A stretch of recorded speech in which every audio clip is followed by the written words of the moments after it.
ಒಂದು ಜೋರಾದ ಚಪ್ಪಾಳೆಯೊಂದಿಗೆ ಧನ್ಯವಾದಗಳನ್ನು ತಿಳಿಸೋಣ. ಈಗ ಈ ಉದ್ಘಾಟನೆಯ ಕುರಿತು ಒಂದೆರಡು ಮಾತನಾಡೋಣ. ನಾನು ವೇದಿಕೆ ಮೇಲೆ ಬರಮಾಡಿಕೊಳ್ಳೋಣ. ನವದೆಹಲಿ ಶ್ರೀ ಬಸವರಾಜ್ ಪಾಟೀಲ್ ಮೀರಾಪುರ ಅವರು.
ನ್ಯಾಯಕ್ಕೆ ಗೌರವ ಮತ್ತು ಮಾನವೀಯ ಮೌಲ್ಯಗಳನ್ನು ಅತ್ಯಂತ ಸತ್ಯನಿಷ್ಠತೆಯಿಂದ 2006ರವರೆಗೆ ಉಚ್ಚ ನ್ಯಾಯಾಲಯದ ದಕ್ಷ ಸೀನಿಯರ್ ಅಡ್ವೊಕೇಟ್ ಸನ್ಮಾನ್ಯ ಶ್ರೀ ಎಚ್ ಜಾಧವ್ ಅವರನ್ನು ವೃತ್ತಿ ಜೀವನವನ್ನು ಆರಂಭಿಸಿದರು.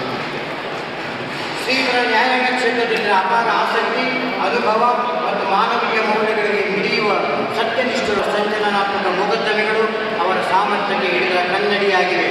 ಅಕ್ರಮ ಗಣಿಗಾರಿಕೆ, IMA ಮೋಸದ ಹಗರಣ, ಅಕ್ರಮ ಛಾಪಕಾಗದ ಹಗರಣ, DJT ಗಲಭೆ, ಮೈಸೂರು ಕೋರ್ಟ್ ಬಾಂಬ್ ಸಿಡಿತ, ರಾಮೇಶ್ವರಂ ಕೆಫೆ ಬಾಂಬ್ ಸಿಡಿತ, ರೂಪಾಯಿ ಅಪಮೂಲ್ಯೀಕರಣ, ಹೀಗೆ ಹಲವಾರು ಪ್ರಕರಣಗಳಲ್ಲಿ ನ್ಯಾಯಾಂಗದ ಘನತೆಯನ್ನು ಉಳಿಸಿದ್ದು ರಾಷ್ಟ್ರದ ಒಬ್ಬೆಯ ನ್ಯಾಯಾಂಗ ಧೀಮಂತರಾಗಿರುವ ಸನ್ಮಾನ್ಯರಿಗೆ ಇಂದು ನಾವು ಈ ಕ್ಷೇತ್ರದ ಧ್ರುವತಾರೆ ಎಂಬ ಬಿರುದನ್ನು ನೀಡಿ ಸನ್ಮಾನಿಸುತ್ತಿದ್ದೇವೆ. ದಯಮಯಿ ಭಗವಂತನು ತಮಗೂ ತಮ್ಮ ಕುಟುಂಬ ವರ್ಗಕ್ಕೂ ಸದಾಕಾಲ ಸಮಸ್ತ ಸಮೃದ್ಧಿಗಳನ್ನು ಕರುಣಿಸಿ ಕಾಪಾಡಲಿ ಎಂದು ಹಾರೈಸುತ್ತೇವೆ. ನಮಸ್ಕಾರ.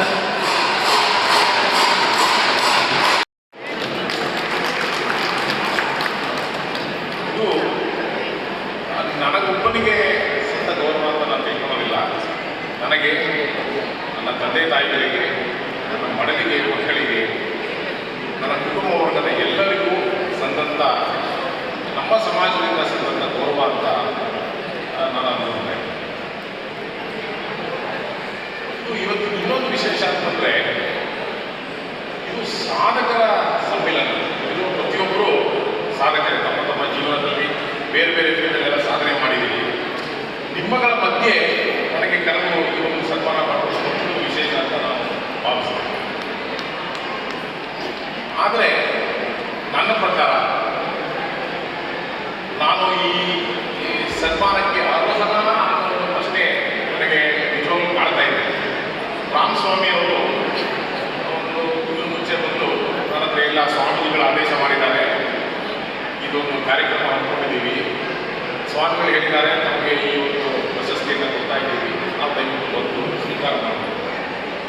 ನಾನು ರಾಮಸ್ವಾಮಿ ಅವರು ಹೇಳಿದೆ, ಇಲ್ಲ, ನಾನು ಇನ್ನೂ ಸಾಧನೆಯ ಮೆಟ್ಟಿಲುಗಳ ಮೊದಲನೇ ಮೆಟ್ಟಿಲಲ್ಲಿದ್ದೇನೆ, ಇನ್ನೂ ನಾನು ಮಾಡೋ ಕೆಲಸ ಭಾಳ ಇದೆ, ಆದ್ದರಿಂದ ನನಗೆ ಈ ಪ್ರಶಸ್ತಿ ಬೇಡ, ಸ್ವಾಮಿಗಳಿಗೆ ಹೇಳಬೇಕು ಅಂತ ಅವ್ರಿಗೆ ವಾಪಸ್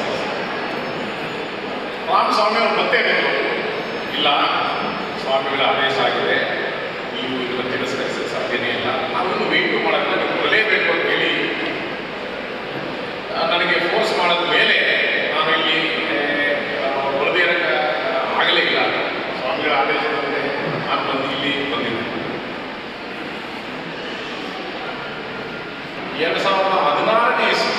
ಜುಲೈನಲ್ಲಿ ನಾನು CBI ಅಡ್ವೊಕೇಟ್ ಆಗಿ ನೇಮಿದ್ದಾರೆ ನಮ್ಮ ಗುರುಗಳಾದ ಬಸವರಾಜ ಪಾಟೀಲ್ ಕೃಪೆಗೆ 2016ನೇ ಅಕ್ಟೋಬರ್ನಲ್ಲಿ NIA ನ್ಯಾಷನಲ್ ಇನ್ವೆಸ್ಟಿಗೇಷನ್ ಏಜೆನ್ಸಿ ಈ ಟೆರರಿಸಂ ಕೇಸಸ್ ಏನೆಲ್ಲ ನಾವು ನೋಡ್ತಾ ಇದ್ದೀವಿ 2016 ಆಗ ನಮ್ಮ ಗುರುಗಳು ನನಗೆ ಒಂದು ಕೆಲಸ ಕೊಟ್ಟರು. ಒಂದು ಏನಂತ ಹೇಳೋದು ಅಂದರೆ,